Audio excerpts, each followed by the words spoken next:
Days are cold, cards all fold. The saints we see are all made of gold. When your dreams all fail and the ones we held are the worst of all, and the blood's run stale. I wanna hide the truth, I wanna shelter you, but with the beast inside, there's nowhere we can hide. No. Buenas noches, gente, ¿cómo están? ¿Qué tal el frío? Cambió bastante el clima.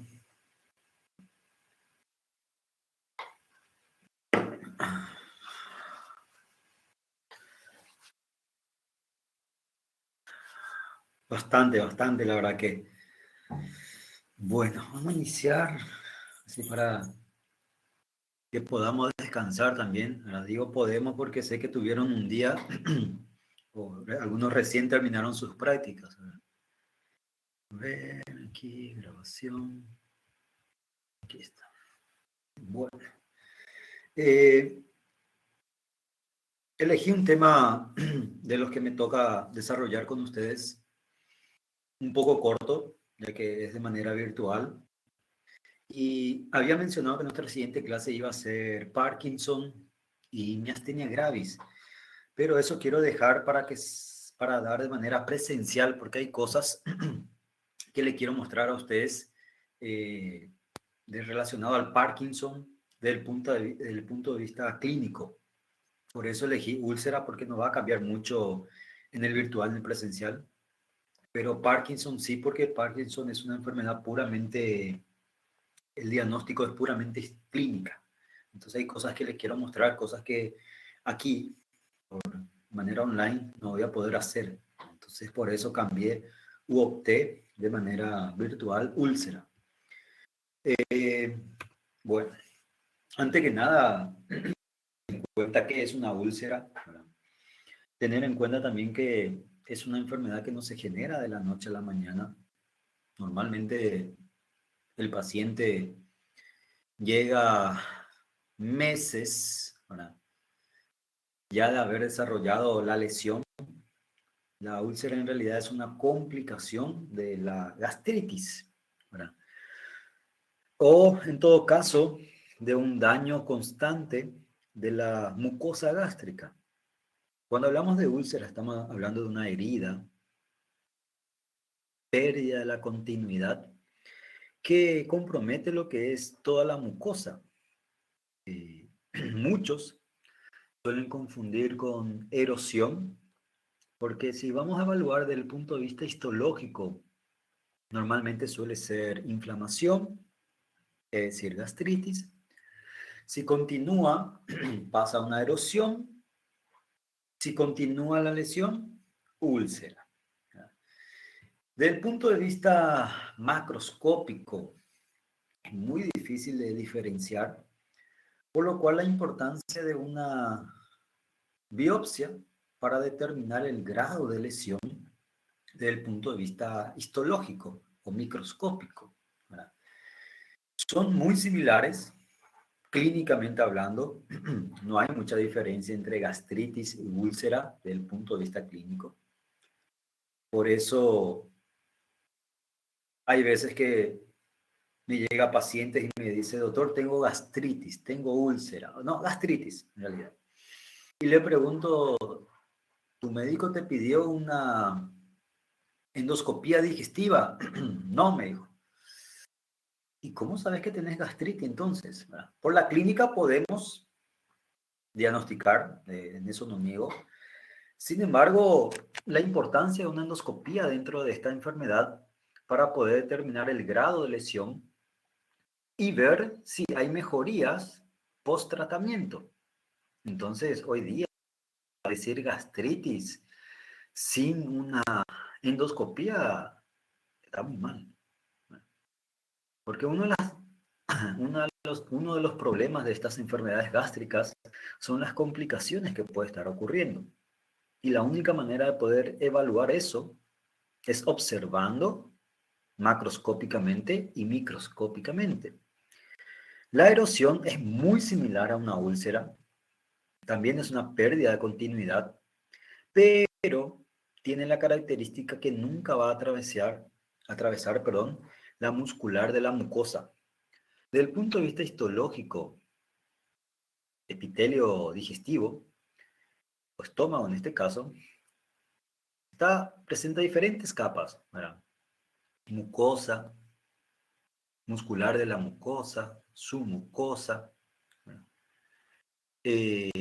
capa muscular propiamente dicho, adventicia y demás. La erosión es la úlcera es lo más grave. ¿Cómo hacemos esa diferenciación de úlcera y erosión? Microscópicamente, es decir, biopsia. Ahí uno va a poder determinar qué tipo de lesión presenta el paciente. Y la erosión normalmente se regenera la mucosa o el epitelio. Así se puede curar. Ahí la úlcera, doctor. La úlcera no se recupera, no se regenera. Las áreas en que se genera la úlcera genera una fibrosis, una pequeña fibrosis. Por lo cual, cuando hablamos de fibrosis, estamos diciendo que hay una pérdida de la función en esa región, generada por el proceso inflamatorio. Recordar que los agentes agresores pueden ser agudos, crónicos. Como esta es una enfermedad que se genera de manera crónica, va a generar consecuencias relacionadas principalmente a la falta de regeneración total o lo que era previamente la mucosa. ¿Verdad? Eso hablando de úlcera, la erosión sí se regenera porque es más superficial. ¿Verdad? Podemos decir entonces que que la erosión es más superficial y la úlcera es más profunda. ¿Verdad? Que si persiste, inclusive puede haber una perforación y acarrear complicaciones, ¿verdad? Y puede llegar al óbito del paciente en caso que no se trata de manera adecuada. Y es un problema porque depende pura y exclusivamente del paciente. No depende del médico. Podemos llegar al diagnóstico, al agente teológico, dar el tratamiento ideal al paciente, pero depende pura y exclusivamente del paciente. Ahí radica uno de los grandes problemas dentro de la medicina interna. Las causas, no hay una sola causa. Me gusta bastante esta imagen porque el estómago o la mucosa gástrica tiene factores defensivos y constantemente también presenta factores agresivos. Cuando se genera una alteración, inflamación, erosión, úlcera, es porque el mecanismo defensivo es inferior. Ahora, ¿por qué es inferior? Eso sí tenemos que estar evaluando. Del lado izquierdo van a ver todo lo que se encarga de defender a la mucosa gástrica. Producción de moco, buena circulación sanguínea.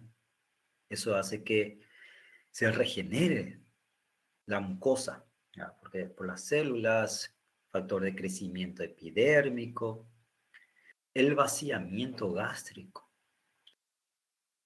Alimentos que que el vaciamiento gástrico es el pasaje del bolo alimentario del estómago al duodeno. No puede ser muy lento ni rápido. Si es muy lento, favorece a lesiones en el estómago. Si es muy rápido, favorece lesiones al duodeno, por lo cual tiene que haber un equilibrio. Recordar siempre, el organismo trata de estar en equilibrio. Cuando se rompe este equilibrio es donde aparecen las lesiones. Bicarbonato, son todos estos factores que se encargan de mantener la integridad de la mucosa. Y del otro lado, perdón, tengo una tos residual de mi faringoamidalitis, después tuve sinusitis y el tiempo que nos ayuda mucho ahora, entonces tengo una tos residual, una tos irritativa. Del otro lado tenemos los que se encargan de agredir ácido clorhídrico, el famoso jugo gástrico. Y hay situaciones que hay una hiperproducción de jugo gástrico, ¿verdad? Pepsina, o en todo caso consumo de AINES. Bueno, el problema de los AINES es que el COX-1, que es el que lesiona la mucosa gástrica, no solamente la mucosa gástrica, pero como nuestro enfoque es patología digestiva, vamos a enfocar simplemente a ello. Bueno, bilis, alcohol, estrés, cigarrillo, ahí me faltó agregar cigarrillo, eso siempre digo que voy a agregar y siempre me olvido. Cigarrillo y puede ser de origen infeccioso, Helicobacter pylori. Dentro de todos ellos, como pueden ver, depende, como ya había mencionado, del paciente. Hay personas que toman AINES de manera diaria, sin necesidad. Bueno, hay pacientes que dicen, tomo mi diclofenac, debido a que me suele doler la cabeza. Y todos los días, y tomo profilaxis, doctor, para evitar el dolor de cabeza.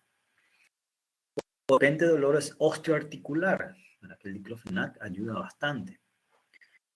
Alcohol, algunos socializan bastante. Cigarrillo, estrés, ¿quién nos estresa hoy día? Ese es uno de los grandes problemas. En teoría el estrés es fácil de tratar, en teoría. En la práctica ya es un poco más difícil. Y el Helicobacter pylori. Cuando es Helicobacter pylori, yo me alegro, porque es uno de los más fáciles de tratar. Le das antibiótico y erradicas. El problema está que puede generar otra vez recidiva. Ese sí es un problema. Vamos a estar hablando de todos esos agentes causales, ¿verdad? Y como ya mencioné, depende hacia dónde pese la balanza. Si la balanza pesa más hacia los agentes agresores, va a alterar la integridad de la mucosa y generar la lesión, gastritis, erosión, úlcera.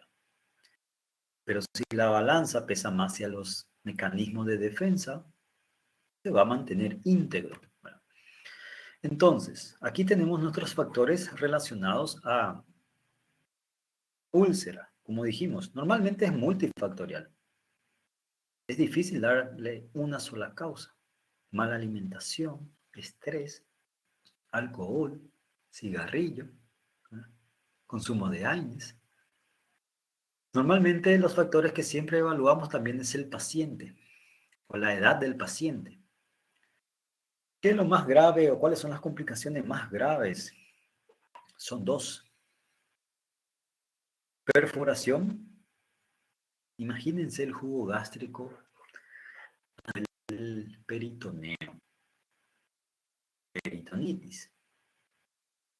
O en las mayores de 55 años, hemorragia. En ellos es el grupo más común que suele generar hemorragia digestiva alta y muere. ¿Verdad? Son las complicaciones que lleva al óbito. Otra complicación es la estenosis, pero no se va a morir, ¿verdad? Porque solamente es estenosa esa región en donde hay la úlcera, pero no suele ser tan común. Normalmente las complicaciones más temidas es hemorragia digestiva alta y lo que viene a ser la perforación. Son las complicaciones más comunes relacionadas a la úlcera. Ya dijimos cuáles son los mecanismos de defensa. Algunas literaturas le divide de la siguiente manera: preepitelial, epitelial y post. A modo de comentario, yo no hago esa diferenciación porque si uno evalúa, todos son importantes. Por ejemplo, en la preepitelial habíamos mencionado la producción de moco. ¿Quién genera moco? Las células epiteliales. O el bicarbonato a través de las glándulas de Brunner. Factor de crecimiento epidérmico, migración de las células en el mecanismo de evitar lesiones. Buena circulación sanguínea, buena cantidad de iones hidrógeno, porque sabemos que el jugo gástrico es algo bueno, pero tampoco puede ser muy ácido, porque si no ya puede generar una alteración en la integridad. Entonces, todos ellos se caracterizan de mantener íntegro a la mucosa. El problema está cuando es agredido. Este esquema a mí me encanta debido a que demuestra qué es lo que ocurre. Lo normal, la imagen del medio. Como pueden ver, tenemos una muralla de un castillo. No piensen que la mucosa gástrica nunca está siendo atacado, está constantemente siendo atacado. Pero ¿qué pasa? Tenemos buen mecanismo de defensa. Moco, ya mencionamos moco, haciendo referencia a lo que son bicarbonato, buen nivel de iones hidrógeno, circulación sanguínea adecuada. Eso es nuestra barrera, ¿verdad? Entonces, constantemente está siendo agredido. Como pueden ver, ¿cómo es agredido? Flechas, balas de cañón. Como la muralla es resistente a la integridad de la mucosa, por lo cual no va a generar una lesión. Ahora, la imagen de la izquierda, como pueden ver, es un cercado de madera. ¿Qué significa? Que nuestro mecanismo de defensa está fallando. No está defendiendo como debe ser. Hay una debilidad de este mecanismo de defensa. ¿Y qué lleva a generar esta debilidad, ¿verdad? Porque si uno evalúa, los agentes agresores son los mismos. Una bola de cañón, flechas, pero como es frágil, la muralla, no ni muralla, mejor decir, un cercado, puede atravesar tranquilamente y lesionar. AINES disminuye la circulación sanguínea, por lo cual es un problema. El Helicobacter pylori. El Helicobacter pylori es uno de los pocos gérmenes que puede sobrevivir al jugo gástrico. No hay otro germen causal. Estrés. ¿Qué ocurre en el estrés? Hiperproducción de ácido clorhídrico. La famosa, aunque no corresponde a nuestro tema, gastritis por estrés, que después evoluciona a una úlcera. Alcohol. Todos ellos debilitan la barrera y ataca o destruye la integridad de la mucosa. Del otro lado, del lado derecho, tenemos una barrera íntegra, la misma barrera que la imagen del medio, pero como pueden ver, nuestro agente agresor no es bola de cañón ni flecha, es un misil. Eso ocurre cuando hay un tumor denominado gastrinoma, también denominado síndrome de Zolliger-Ellison, en donde el organismo empieza a producir más ácido clorhídrico de lo normal. No es por estrés, sino que hay un tumor, ¿cómo se llama? Gastrinoma. Gastrina estimula mayor producción de gastrina y por ende mayor producción de ácido clorhídrico. No hay nada que debilite la muralla, pero el problema es el agente agresor. No es más una bola de cañón, sino que un misil. Es raro, pero la literatura menciona. Lo más común es la imagen de la izquierda, que se debilita la barrera o la mucosa, y ahí genera la lesión. Como había mencionado, dentro de todos, lo más fácil, o sea, no es lo más fácil, pero lo que da más gusto tratar es el Helicobacter pylori. Ahora, hay que evaluar los factores de riesgo para el Helicobacter pylori. ¿Cómo uno adquiere el Helicobacter pylori? Si por ahí saben, si se recuerdan. ¿Cómo uno puede adquirir?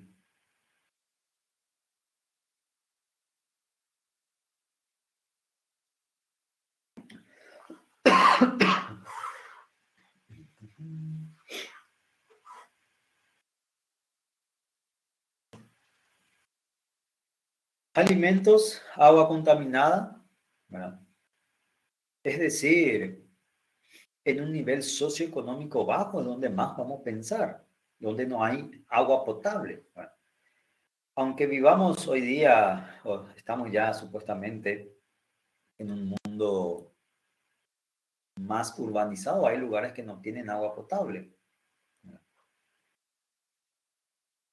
Ese es el principal problema. O de repente, uno se va a comer en un local gastronómico y la persona no toma todas las medidas higiénicas adecuadas, no limpia o no lava bien los alimentos, el agua no es potable, no lava bien las manos. Es decir, tenemos que tener en cuenta que es más común el nivel socioeconómico bajo. No estoy diciendo que una persona a nivel socioeconómico alta no puede tener, pero disminuye la probabilidad. Ah, doctor, ¿y qué me interesa el factor de riesgo? Mucho. Había mencionado que es fácil de erradicar. El problema es que si yo no le educo a mi paciente que tiene que lavar bien las verduras, comer o lavar antes las manos de comer o utilizar agua potable, va a volver a tener Helicobacter pylori. Es fácil de erradicar, pero puede haber recurrencia. Y ahí está el gran problema. Recordar siempre, nuestra función como personal de blanco, médico, no es solamente diagnosticar y tratar, también es educar para que no ocurran las recurrencias, ¿verdad? O recidivas de los pacientes con las diferentes enfermedades. Hay personas que toman AINES como si fuese caramelo, ¿verdad? Y lo que hace es relacionado al COX-2 y el COX-1, como ya habíamos mencionado.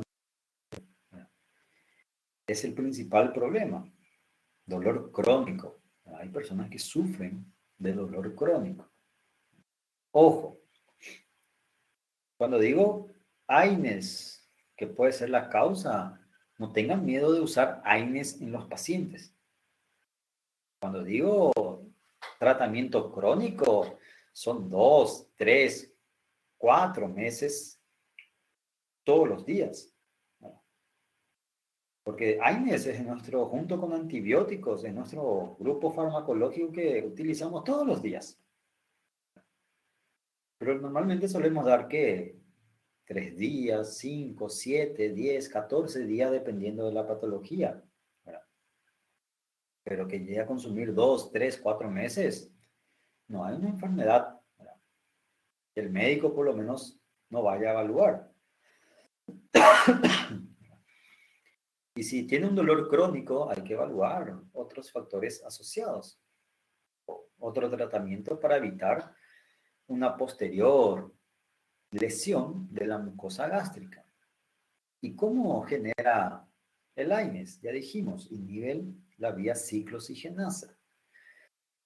Recordar que la membrana celular fosfolipídica tiene lo que es un componente importante de los precursores, como es la vía ciclooxigenasa y lipoxigenasa. El AINES lo que hace es inhibir la vía ciclooxigenasa cuando hay un proceso inflamatorio. Y eso va a hacer que disminuya la prostaglandina. ¿Qué tiene que ver la prostaglandina?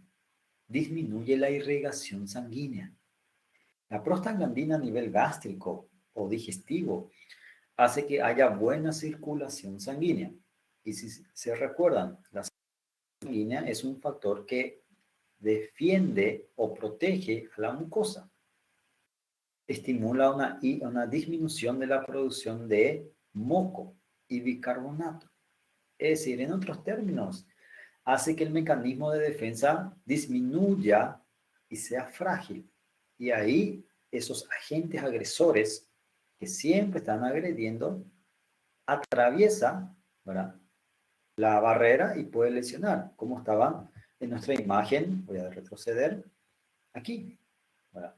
El agente agresor es el mismo, solamente que debilita nuestra muralla y puede penetrar o destruir de manera tranquila. Entonces, es el mecanismo de acción o de lesión de los AINES. Por ende, va a depender mucho de la presentación, la posología, es decir, de cuántos miligramos consumís, qué fármaco, qué grupo de AINES. AINES tenemos muchísimos. Y principalmente la duración. ¿Hace cuánto? Como había mencionado, AINES usamos mucho. De todos los pacientes que, como mencionamos, dolor es uno de los motivos de consulta más común que hay. Y damos sí o sí un AINES. Acá nosotros utilizamos más ibuprofeno, diclofenac, ketorolac, y después ya el grupo de los opioides, cuando el dolor es muy intenso. Paracetamol nosotros utilizamos más con fines antipiréticos, así como también la dipirona. Ustedes utilizan mucho dipirona como analgésico antiinflamatorio. O nimesulida. Aquí nosotros no tenemos nimesulida, no se produce. Para nosotros es ibuprofeno, según la intensidad, ¿verdad? Ibuprofeno, diclofenac, sódico, potásico, ketorolac, y luego ya, si es muy intenso, morfina, tramadol, por ejemplo. Entonces, claro, los opioides ya son fármacos controlados, sí o sí necesita receta médica, ¿verdad? Pero ketorolac, diclofenac, ibuprofeno se vende como si nada. Había mencionado también otra causa, síndrome de Soliger-Ellison, un tumor. Es raro, pero coloco porque la literatura menciona. Simplemente eso, que puede darse por un tumor o por un gastrinoma. Gastrinoma, ya dice todo. Aumento de la producción de gastrina, y la gastrina es la que secreta el ácido clorhídrico. Factores psicológicos, tensión, ansiedad, angustia. Son todas situaciones que generan una hiperproducción de ácido clorhídrico. Y está muy relacionado al cigarrillo. Por ejemplo, los que fuman, te va a decir que fuma 5 cigarrillos, 10 cigarrillos al día. En el momento de estrés, lo que están viviendo ustedes ahora, esta semana y la próxima semana. Pruebas parciales. El estrés duplica o triplica el consumo del cigarrillo en las personas que fuman. O a veces cuando el cigarrillo está relacionado a consumo de alcohol. En las fiestas, la persona que fuma y toma duplica o triplica el consumo del cigarrillo. Entonces, factores psicológicos tienen mucho que ver para llegar a desarrollar estas lesiones. Solamente que es muy difícil de tener ese manejo con el paciente. Dijimos que el estrés es lo más difícil de tratar. Imagínense un vicio, de lo que es el cigarrillo. Porque muchas veces le preguntamos al paciente, ¿querés ¿Pensaste en dejar? Sí, doctor, traté, pero no puedo. Muchas veces inclusive se hace tratamiento farmacológico, ¿verdad?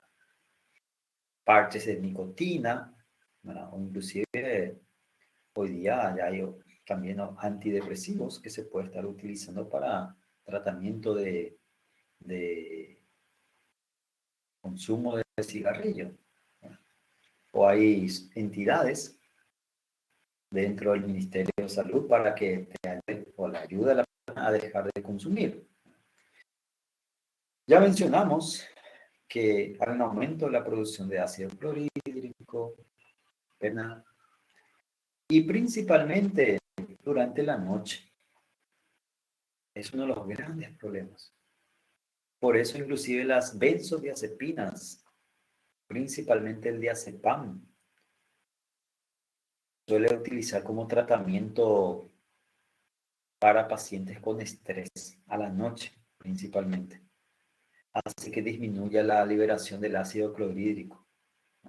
Esas personas que son muy ansiosas, estresadas. El problema de las benzodiazepinas es la dependencia. Pero sin embargo, este grupo de personas se suele trabajar de manera coadyuvante la psicoterapia. Entonces eso también facilita bastante a que no sea fármaco dependiente de benzodiazepinas. El problema es que no hay mucho tiempo. Normalmente las benzodiazepinas generan dependencia a partir de las 12 semanas, es decir, 3 meses. Antes de los 3 meses, la psicoterapia tiene que hacer efecto. Si no hace efecto, va a ser un problema, porque las benzodiazepinas no da para estar tomando hoy y mañana suspendes, sino que hay que disminuir de manera gradual, como ustedes le llaman desmame, si no me equivoco, ustedes le dicen en portugués, ¿verdad? Cuando va disminuyendo de manera gradual un fármaco hasta llegar a cero. Entonces, la psicoterapia es importante y la benzodiazepina solamente podemos dar a la noche, no podemos dar de día, ¿verdad? Porque le va a dar sueño, sedación, hipnótico. Y si el paciente tiene que trabajar. El problema también en las benzodiazepinas es cuando el paciente hace uso de alcohol. Potencia el efecto de la benzodiazepina y puede dar un paro respiratorio, pero en situaciones normales no. Helicobacter pylori. ¿Cuál es la particularidad o por qué esta bacteria puede sobrevivir al ácido clorhídrico? Porque las otras bacterias el jugo gástrico elimina, pero este suele estar. Inclusive muchas veces está y es asintomático. ¿Qué tiene de particular esta bacteria? Hace, ¿verdad? O tiene un efecto, como le dice el libro, ureásico, ¿verdad? Cataliza lo que es la hidrólisis de la urea en amonio. Y eso hace, este amonio, ¿qué hace?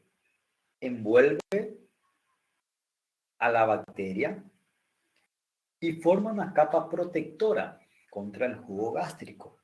Y con eso ayuda a neutralizar al jugo gástrico. Entonces, tiene lo que se denomina pseudópodos, que hace que se adhiere a la mucosa gástrica y empieza a producir su propia barrera. Y el jugo gástrico no le hace nada, neutraliza. Y ahí empieza a atacar el Helicobacter pylori y producir la lesión. Entonces es el mecanismo o la patogenia o la fisiopatología de por qué el H. pylori puede sobrevivir y no otros gérmenes. Entonces produce amonio. Este amonio envuelve a la bacteria. El amonio es alcalino, entonces neutraliza el jugo gástrico. Como no muere, empieza a liberar sus citocinas y atacar a la mucosa. Ese es un mecanismo patogénico, o de patogenicidad. Tenemos que tener en cuenta, como ya mencionamos, dónde encontrar un paciente con H. pylori. ¿verdad? Contaminación de agua, alimentos, mala higiene, o una higiene personal inadecuada. Porque normalmente muchos asocian pobreza con suciedad. Es totalmente diferente. Una persona pobre no tiene por qué andar sucio. El problema es la educación. Ahí radica uno de los grandes problemas. El problema es que la persona socioeconómica baja no tiene una educación mínima. Por lógica, favorece a problemas de higiene. Ahora, normalmente la úlcera gástrica o anteriormente, la úlcera gástrica se clasificaba en 3 tipos. Había mencionado que todo paciente con úlcera gástrica o toda lesión gástrica, gastritis, erosión, úlcera, sí o sí, endoscopía. Con la endoscopía uno puede clasificar a la úlcera. Anteriormente había 3 tipos de úlcera. La clasificación es la misma, denominada clasificación de Johnson, que hace referencia a la localización de la úlcera. Estoy mencionando que anteriormente era 3 tipos. Hoy día son 5 tipos de úlcera según la localización. Ojo, esto es dónde se encuentra. Por ejemplo, el tipo 1 es cuando se encuentra en la curvatura menor del estómago. Tipo 2 es cuando hay una úlcera gástrica y una úlcera duodenal. No importa dónde, pero hay 2 úlceras, estómago, duodeno. Tipo 3, solamente en la región prepilórica. Tipo 4, cuando se encuentra en el fondo gástrico. Y el tipo 5 es cuando hay múltiples úlceras. Más de 3 o 3, 4, 5 úlceras en toda la mucosa gástrica. Hoy día está la clasificación más recomendada para especificar dónde o qué tipo. Entonces, ¿qué quiero que sepan de esta clasificación? Primero, el nombre, por lógica. ¿Qué se tiene que tener en cuenta? Endoscopía con base a la localización. Y que hay 5 tipos.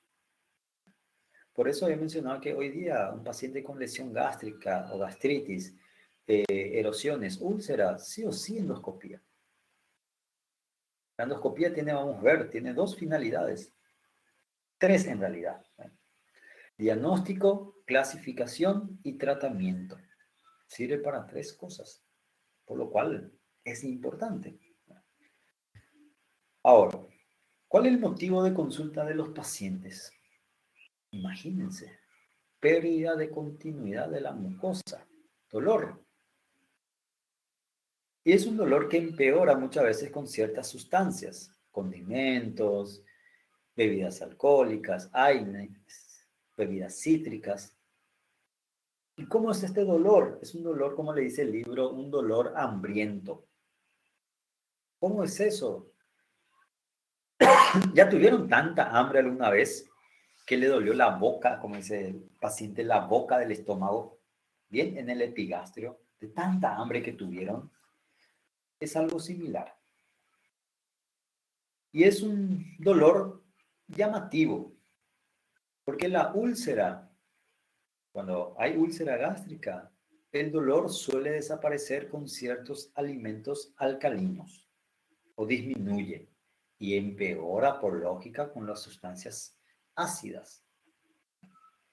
Normalmente el paciente come algo liviano porque le duele y eso pasa el dolor. Después de 1 o 2 horas disminuye. Porque el problema es el jugo gástrico. Todo lo que consume de ácido genera mayor lesión, ¿verdad? Hay veces que el paciente puede ya consultar por complicaciones. Como dice, 70% de los pacientes debutan con complicación. Y había mencionado cuáles son las complicaciones. Lo más grave, hemorragia digestiva, hematemesis. El paciente puede vomitar sangre.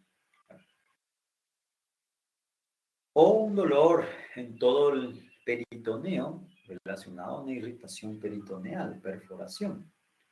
Náuseas, vómitos, el paciente puede presentar. Pirosis, esa acidez, como ustedes le llaman, acía. Come y le cae pesado, como si fuese, no se sienta, no pasa la comida. Reflujo. Bueno, porque la mayoría de los pacientes, como dijimos, tienen mala alimentación y está asociado también a qué, si tienen mala alimentación, obesidad. Y eso hace que favorezca a que el esfínter esofágico inferior se relaje. Sabemos que el esfínter esofágico inferior, su función es permitir el pasaje de la comida o del bolo alimentario hacia el estómago y evitar que vaya del estómago al esófago. Pero normalmente alcohol, obesidad, hacen que se relaje el esofágico inferior y genere reflujo. ¿Qué es la diferencia entre reflujo y pirosis? Reflujo es cuando el alimento o el bolo alimentario no viene del jugo gástrico, pero no viene de la región gástrica, viene del propio estómago, perdón, del propio esófago. Eso es reflujo. Pirosis, flujo, pero que viene del estómago, es decir, asociado a jugo gástrico. Porque, ¿cuál es el problema? Doctor, ¿y cuándo aparece un flujo? A la noche. ¿Cuál es la mayoría de las personas? Pesado, mucha cantidad, y acostado o semiacostado. Ese es uno de los problemas. El paciente en la cama come. Entonces, repite el reflujo es cuando viene del propio esófago. Es decir, no hay una alteración del jugo gástrico. Y la pirosis, un reflujo, pero que viene del estómago. Es decir, lo que el paciente llega hacia la boca, por así decirlo, está asociado a jugo gástrico, por eso esa sensación de acía, de acidez. Es decir, el reflujo no va a alterar la mucosa esofágica, porque el pH es igual que a la mucosa esofágica. Pero la pirosis, como viene del estómago, el pH es ácido y va a lesionar la mucosa esofágica. Entonces el paciente come tarde, mal y acostado. ¿Qué hace eso? Hace que había mencionado vaciamiento gástrico. Hay algo similar lo que ocurre al vaciamiento gástrico, haciendo referencia al bolo alimentario que pasa del esófago al estómago.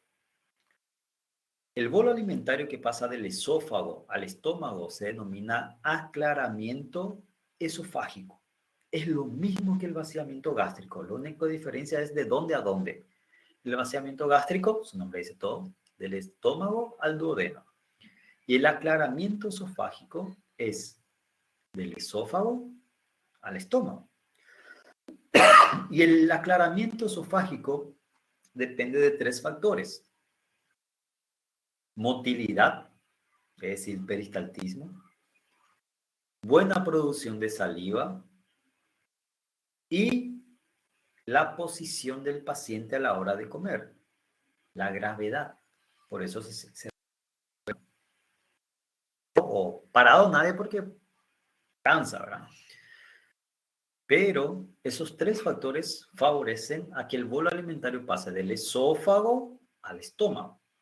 Cuando uno de estos 3 se altera, falla el pasaje del bolo alimentario. Perdón. erutos, que para ustedes sería ajoto, creo que ustedes le llaman, algo así, ¿verdad? Creo que algo así ustedes le llaman, ¿verdad? Y como mencionamos, el paciente come pesado, ¿verdad? Mucho, mal, entonces hace que empiece a eructar.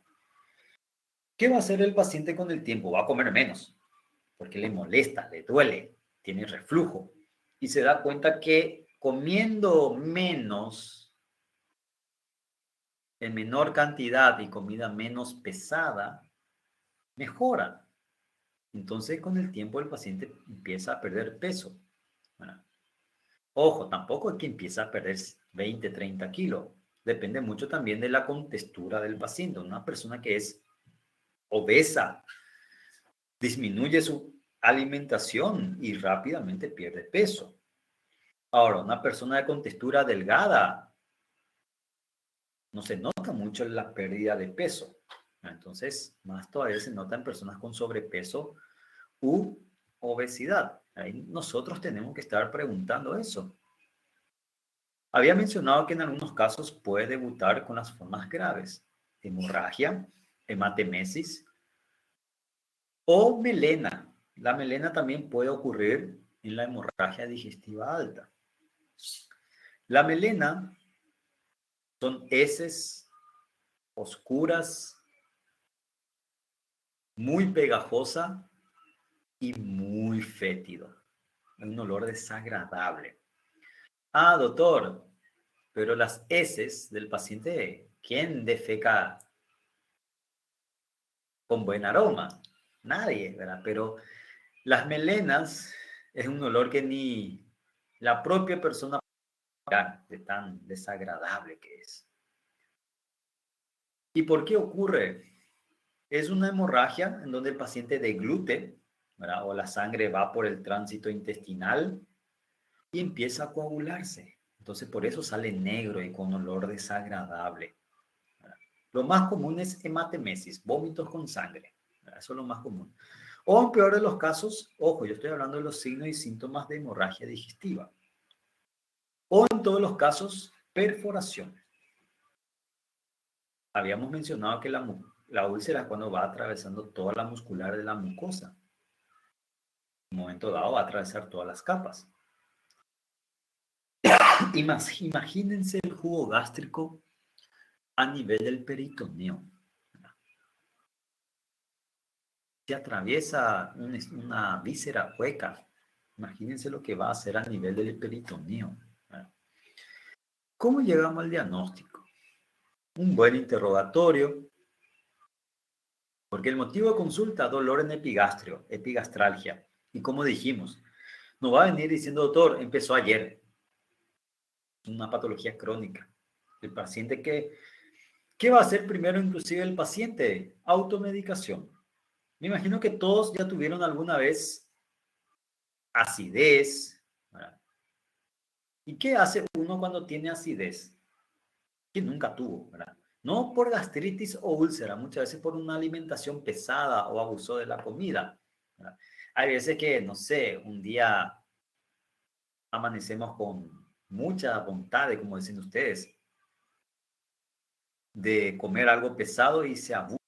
El paraguayo, bueno, el ser humano tiene el hábito de abusar de las comidas.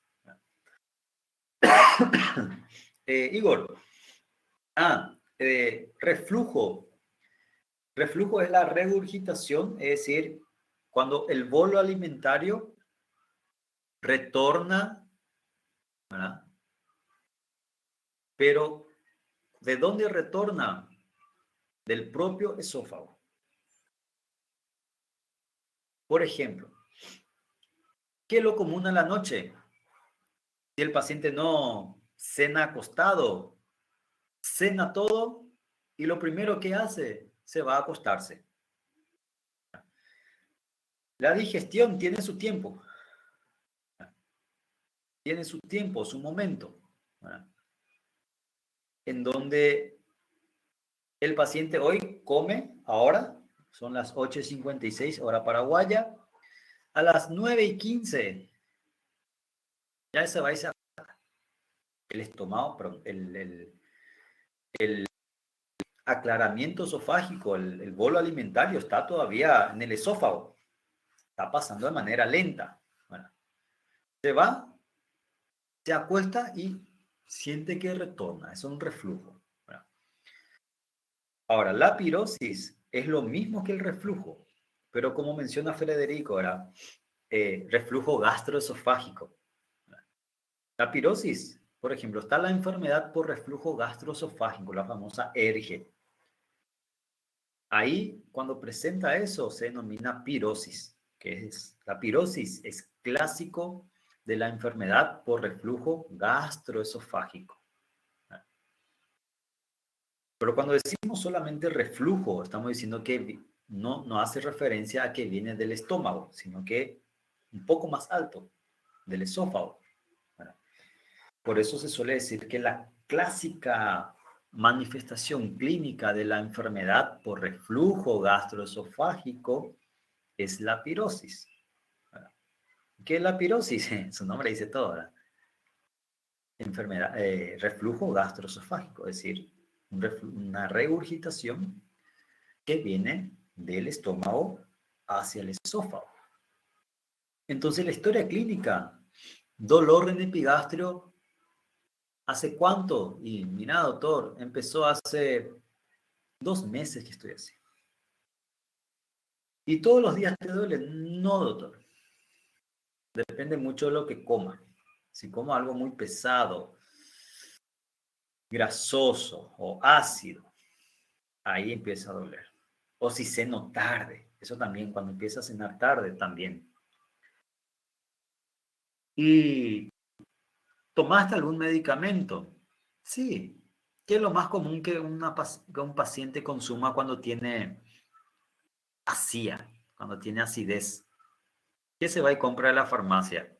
¿O qué le da el farmacéutico si se va? Omeprazol, ¿verdad? O en todo caso, omeprazol asociado a bicarbonato, ¿verdad? Hace que disminuya y disminuye, pasa el dolor. El problema es que el paciente empieza a sentirse mejor y vuelve otra vez a los hábitos alimentarios o tóxicos como alcohol. Ahí es donde uno tiene que tener en cuenta. Recordar, no es una patología que la clínica va a aparecer de la nada, a no ser que sea una hematemesis. Pero si uno interroga bien al paciente, antes ya va a mencionar un dolor, ¿verdad? Solamente que no le daba importancia. Cuando es estómago, mejor cambio la palabra. Cuando es tubo digestivo, endoscopía, no hay de otra. Ahí va a depender si endoscopía alta o baja. Esa es la única diferencia. Endoscopía alta, esófago, estómago, duodeno. Baja, intestino, colon, ¿verdad? Esos son mucho mejores. Y hoy día, la sociedad de endoscopía, sí o sí, biopsia. Hoy día es obligado a tomar una muestra. Hoy día. Antes no era, hace cuestión de 5, 8 años no era. Hoy día sí. No les miento. Hace ya casi 10 años que sí cambió. Es que me olvidé de la pandemia. Estos 2 años la pandemia pasó y no nos damos cuenta. ¿Por qué biopsia? Hay que pensar siempre en lo peor. ¿Qué es lo peor? Cáncer. Eso sirve para todo el tubo digestivo. Dentro del tubo digestivo, lo peor de todo es cáncer. Entonces, ya que estamos dentro, ¿por qué no se toma una muestra? ¿Verdad? No va a afectar nada en el paciente. ¿Verdad? Por más que el médico tratante no le pida una biopsia, el gastro de por sí le hace biopsia. ¿Verdad? Ya es algo estipulado. Como había mencionado, ¿para qué sirve la biopsia? Sirve para diagnóstico. Te va a decir, hay una úlcera, o hay una inflamación, o hay una erosión, o no hay nada. te va a ayudar, si hay una lesión, te va a evaluar te va a ayudar a clasificar. En este caso se utiliza Johnson. Y te puede ayudar a tratar. Si hay una hemorragia, sirve para inhibir la hemorragia. Se puede utilizar termocoagulación, ¿verdad? O hemoclips, o se aplica inhibidores de la bomba de protones. Ahora, hoy día también la sociedad de gastro le obliga al médico gastroenterólogo a repetir sí o sí la endoscopía después de 6 a 8 semanas de haber terminado el tratamiento. ¿Por qué le pide sí o sí en las úlceras?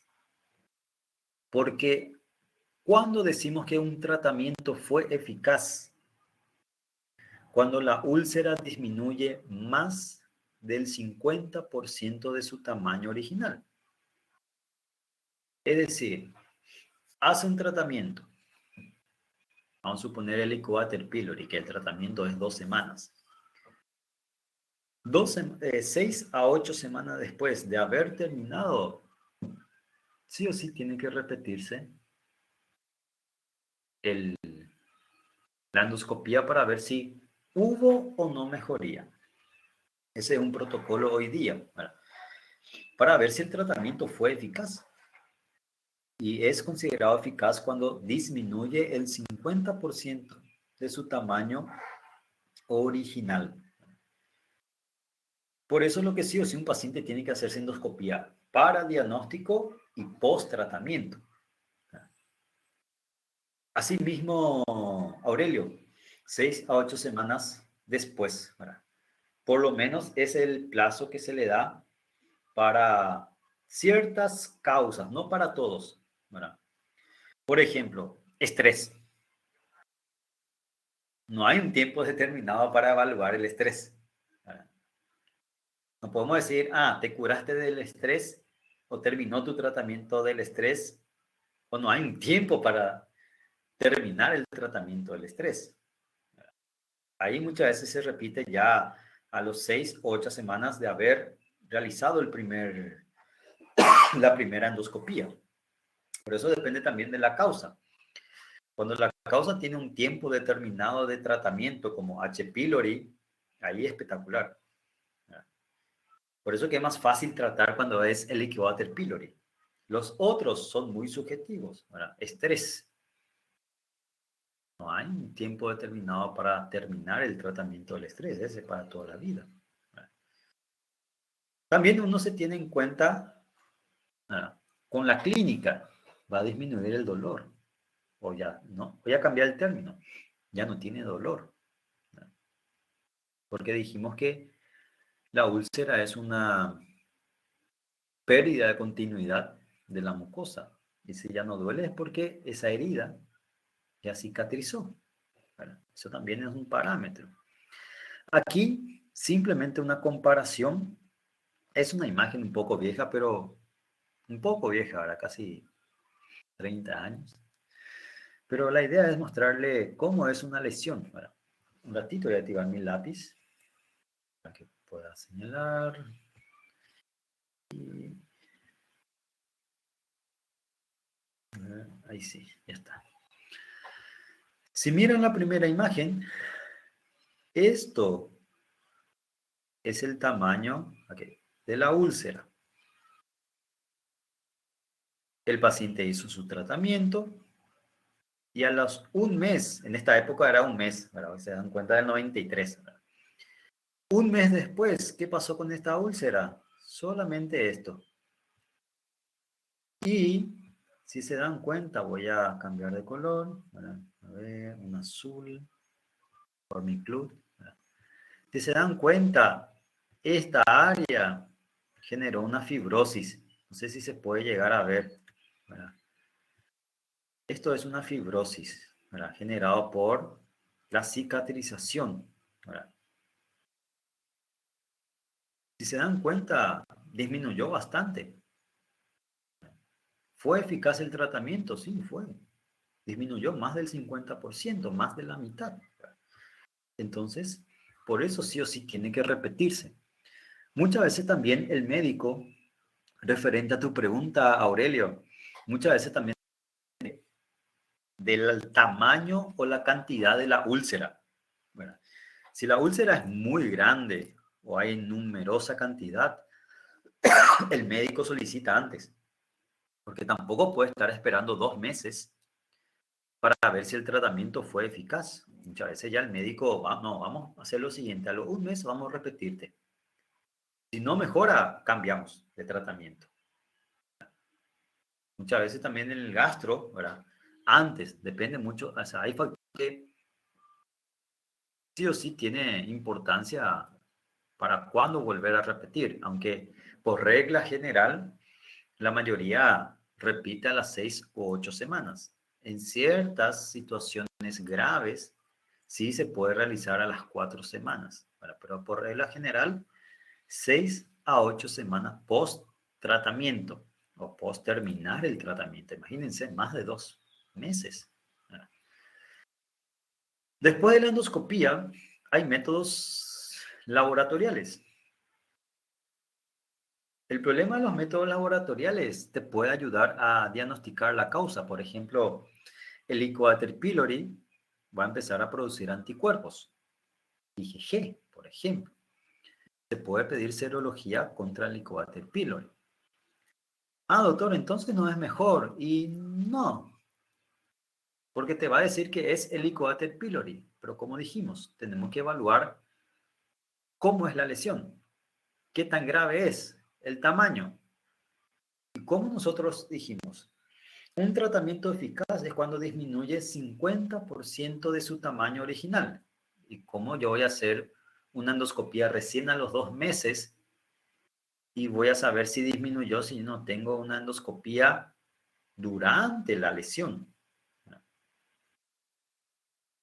Test rápido de la ureasa es muy similar a una... Se toma muestra del jugo gástrico y se evalúa si hay o no ureasa. Si hay ureasa, dijimos que el Helicobacter pylori produce ureasa y protege a la bacteria. AINES es fácil. El paciente va a consumir AINES. Va a decir o tiene que decir. Hemograma, ¿cuándo es importante? Cuando pensamos en hemorragia. Porque va a haber un descenso de la hemoglobina. Un síndrome anémico, en otros términos. Disminución de la hemoglobina, glóbulos rojos, volumen corpuscular medio, que sería el BSM,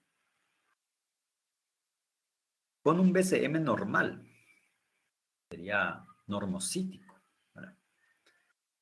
Pero descenso de la hemoglobina y glóbulos rojos. Bueno, ¿qué hacemos una vez que diagnosticamos la enfermedad? Hay que tratar.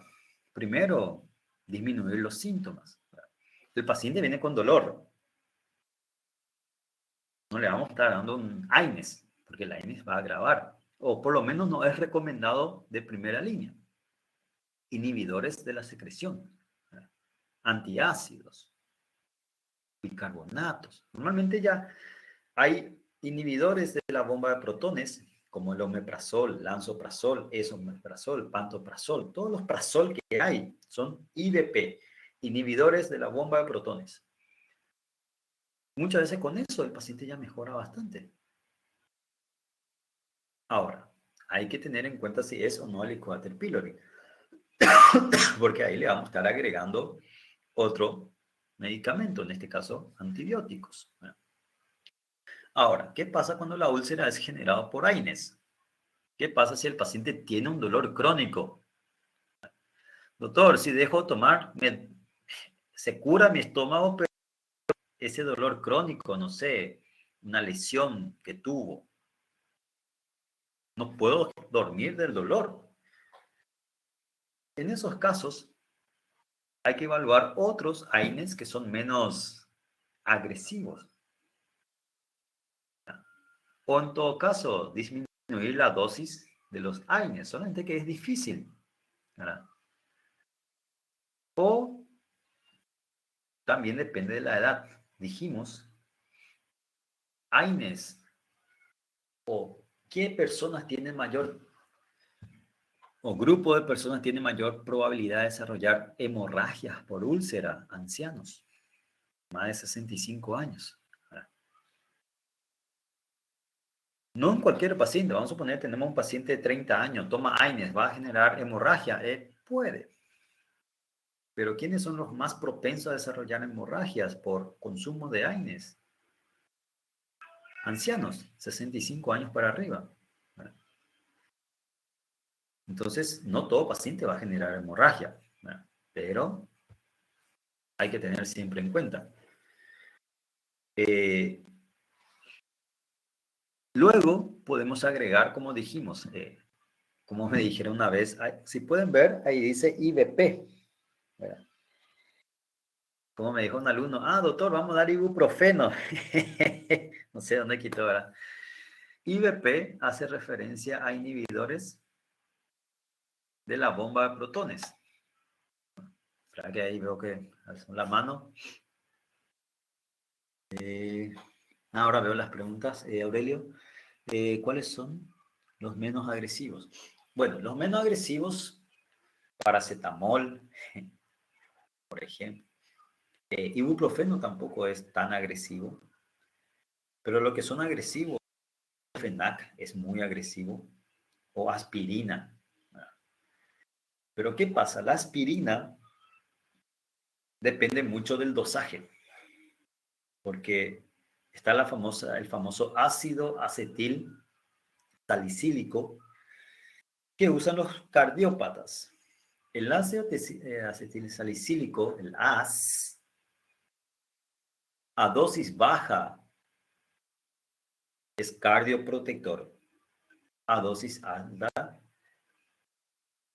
tiene un efecto antiinflamatorio. Ahí sí genera una lesión, ¿verdad? En Brasil creo que el AS viene de 100 miligramos, si no me equivoco, ¿verdad? Porque aquí viene de 125. Yo no me acuerdo si venía menos o más en Brasil. Si era 120, fueron 100 o 150. Eso es lo que no me acuerdo. Pero viene una posología un poco diferente. Acá es 125, con la famosa aspirineta.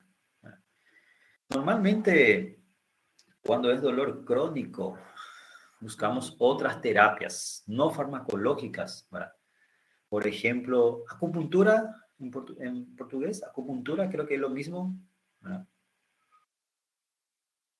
Buscamos otras alternativas, ¿verdad? No necesariamente farmacológicas, sino que medidas que ayuden a no consumir otra AINES, porque podemos disminuir o cambiar de AINES, pero va a tener tendencia a generar otras lesiones, ese es el problema, ¿verdad? Entonces buscamos otra manera. Hay personas, ¿por qué menciono acupuntura? En la medicina o en los libros no te dice eso, no te dice. Pero está demostrado que no sé si alguien ya se hizo alguna vez acupuntura,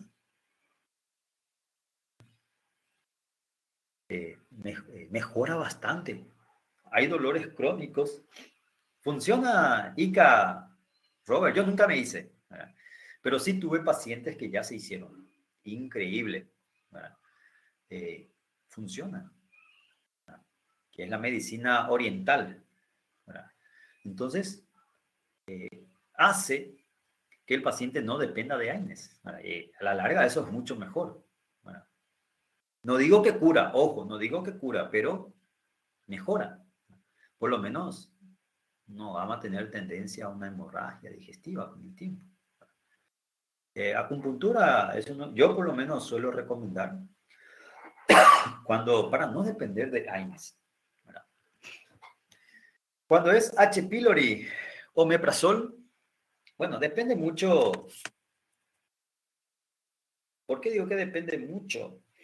Hoy día, creo que en Brasil también, viene un pack contra el Helicobacter pylori. En una caja, en una caja de fármacos ya vienen los 3 fármacos. inhibidor de la bomba de protones, claritromicina y amoxicilina para 14 días, para 2 semanas. Aquí dice 10 a 14, eso siempre digo también que tengo que modificar. Hoy día la Sociedad de Gastro recomienda 14 días de estos fármacos, claritro, amoxi, y después continúa con su omeprazol, lansoprazol, esomeprazol. ¿Por qué el más recomendado es omeprazol? Eh, económicamente es más barato. O en todo caso, hay en el hospital público. ¿Verdad? Pero si yo, por ejemplo, eh, depende mucho, yo trabajo en el privado y depende mucho del paciente, ¿verdad? Si yo veo que un paciente muy moderado, alto, mira, te recomiendo esomeprazol. Es más caro, eso sí. ¿A cuánto está una caja de omeprazol en Brasil, por ejemplo? Si va a comprar en la farmacia, ¿cuánto cuesta? Aquí cuesta alrededor de 30.000, más o menos, dependiendo del laboratorio. 15 real está, ¿qué? 20.000 aproximadamente, ¿verdad? Depende del laboratorio y de la dosis, ¿verdad? Normalmente empezamos con 20 miligramos, ¿verdad? Igual que aquí, ¿verdad? Acá máximo 30.000, entre 25 y 30. A veces cuando es día de oferta en la farmacia, más barato, ¿verdad? Pero, ¿y el esomeprazol? ¿Cuánto está aquí en Paraguay? Está 110.000 guaraníes. ¿Y dónde está el problema? Viene solamente 20 comprimidos, ¿verdad?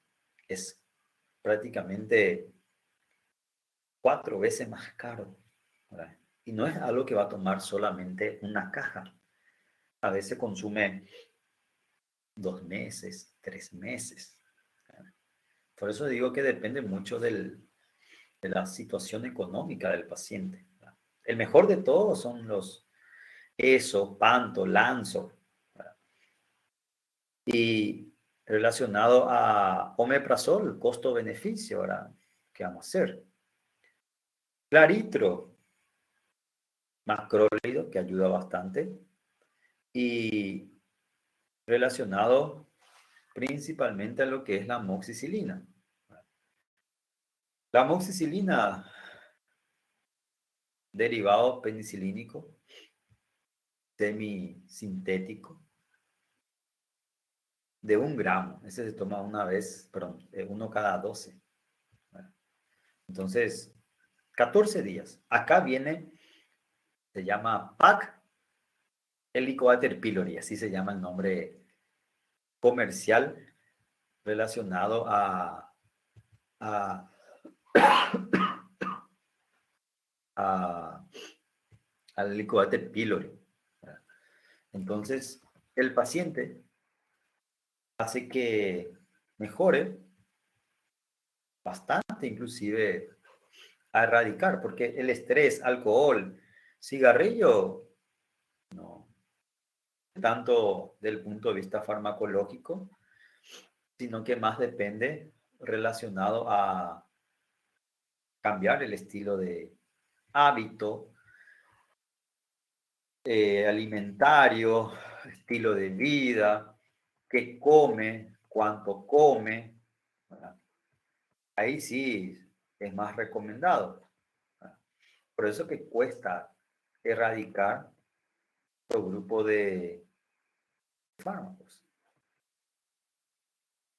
Son mejores.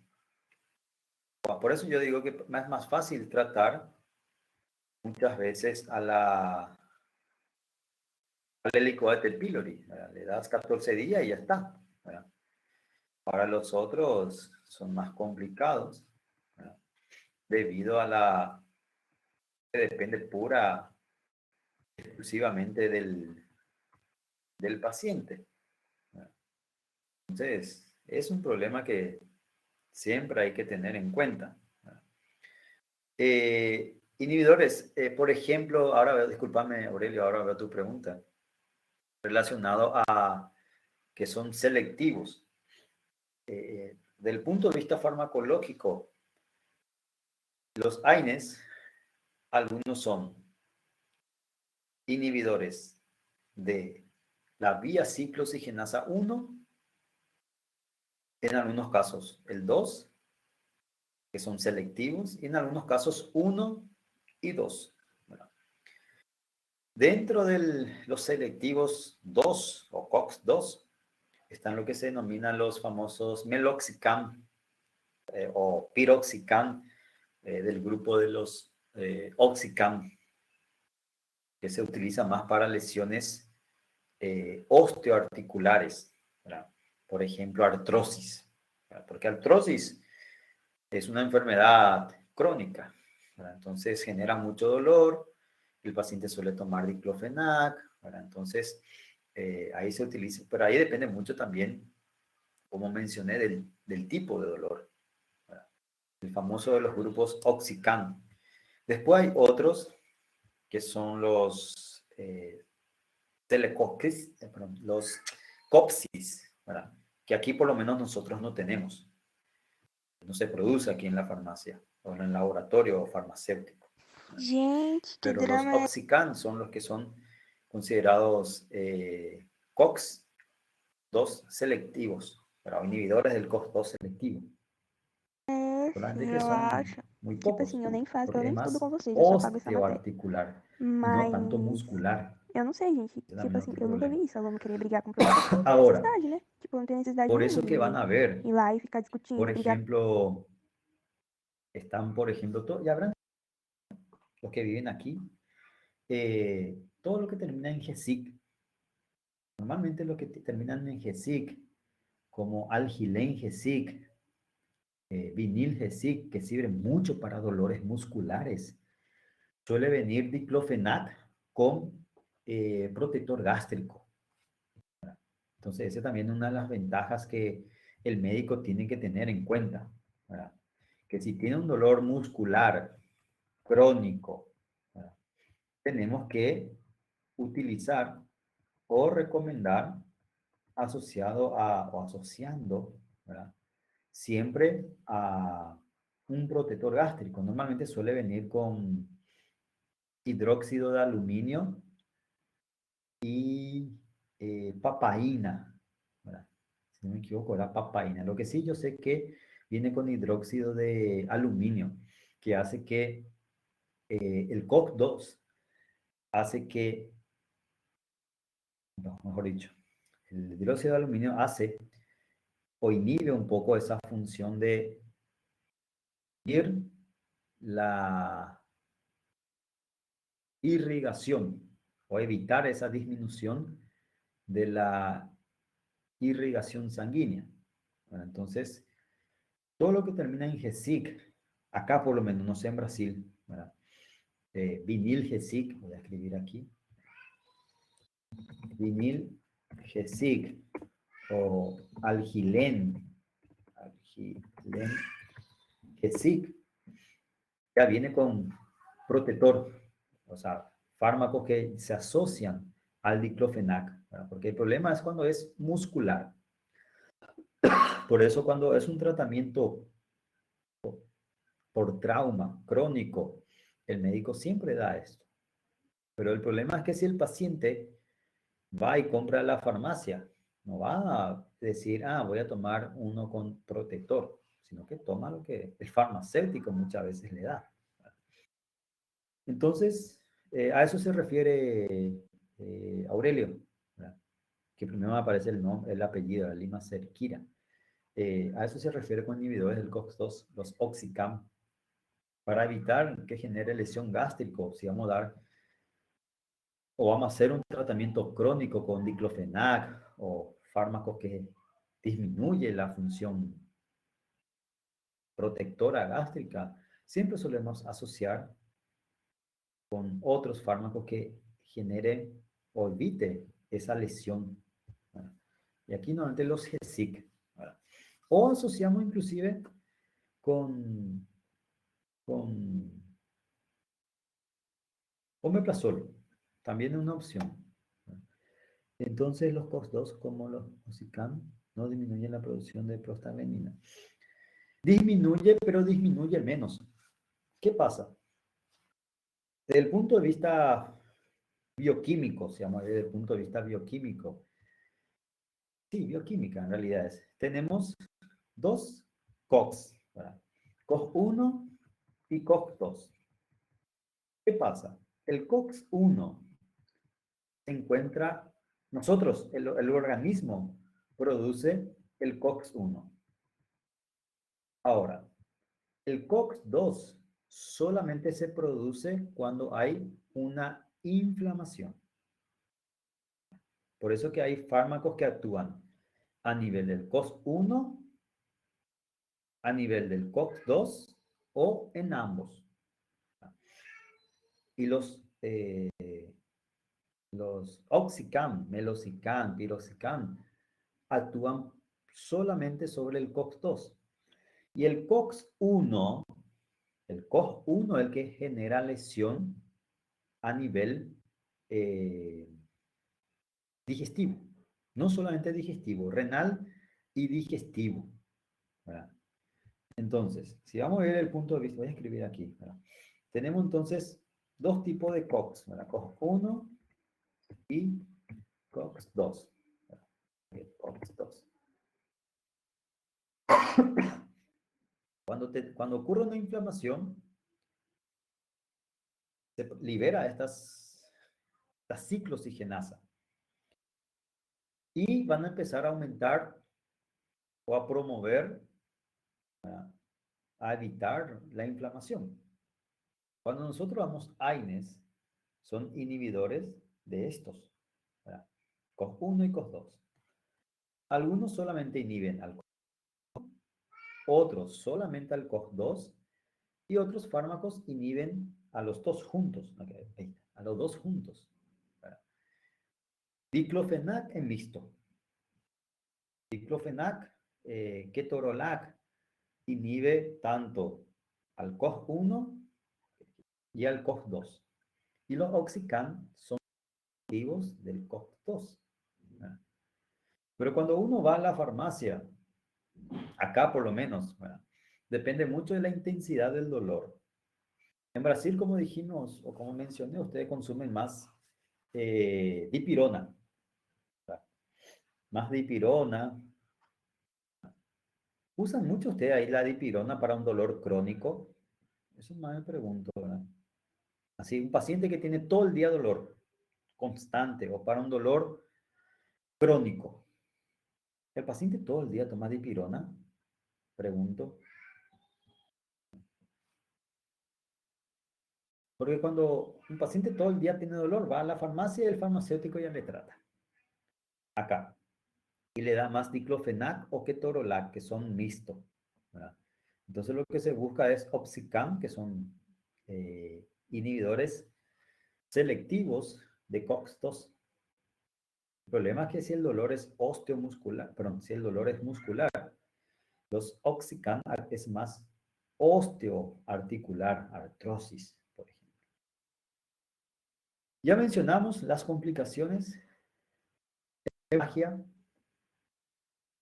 estenosis y perforación. Ah, doctor, pero es muy bajo el porcentaje.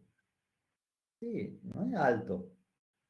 Pero ¿qué pasa? Son complicaciones que pueden llevar al óbito del paciente, a la muerte del paciente. Ahí radica el problema. Como había mencionado, ¿en qué grupo más común las hemorragias? AINES y edad avanzada. Esos son los principales factores. Estenosis no va a generar, el paciente no se va a morir por una estenosis, pero sí se puede morir por hemorragia y perforaciones, ¿verdad? Que sería una pancreatitis, una peritonitis, ¿verdad? Imagínense, el jugo gástrico corrosivo, ¿verdad? Bueno, con eso finalizamos úlcera, ¿verdad? No es más corto comparado con las dos enfermedades que ya vamos a hablar, ¿verdad? Pero como había mencionado también, quise hablar de úlcera porque Parkinson quiero mostrarles ciertas alteraciones clínicas, simularse. ¿Verdad? Quiero hacer de manera presencial. Mañana tienen cirugía a la mañana. Si no me equivoco, tienen examen. Si no me equivoco, ¿verdad?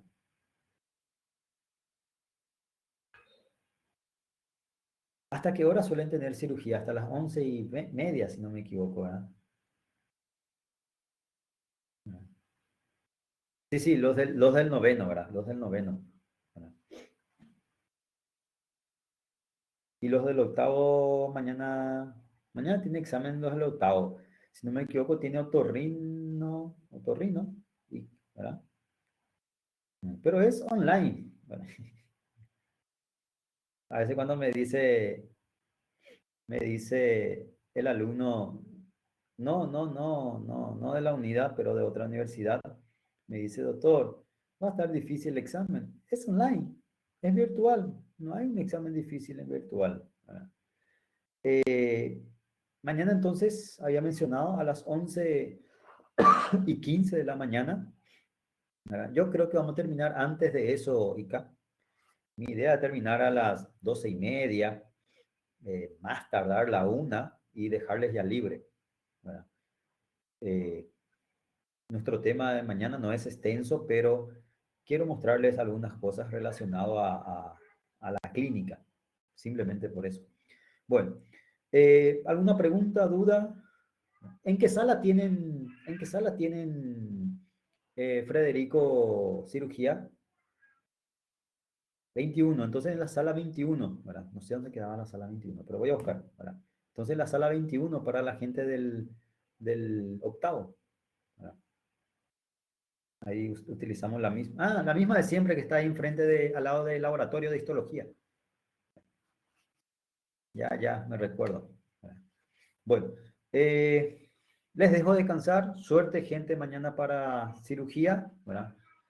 Espero que rindan bien, éxitos y lo mismo para la gente de otorrino, pero vamos a vernoslo antes de otorrino. Me retiro, buen descanso. Bueno, no hay descanso, ¿verdad?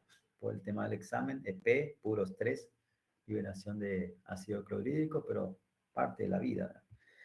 Chao, gente. Me retiro. Cualquier cosa, duda, me avisan. Ya le envié tanto a Federico como a Ica el material de hoy y también de Parkinson y de... ¿Qué más? Miastenia gravis.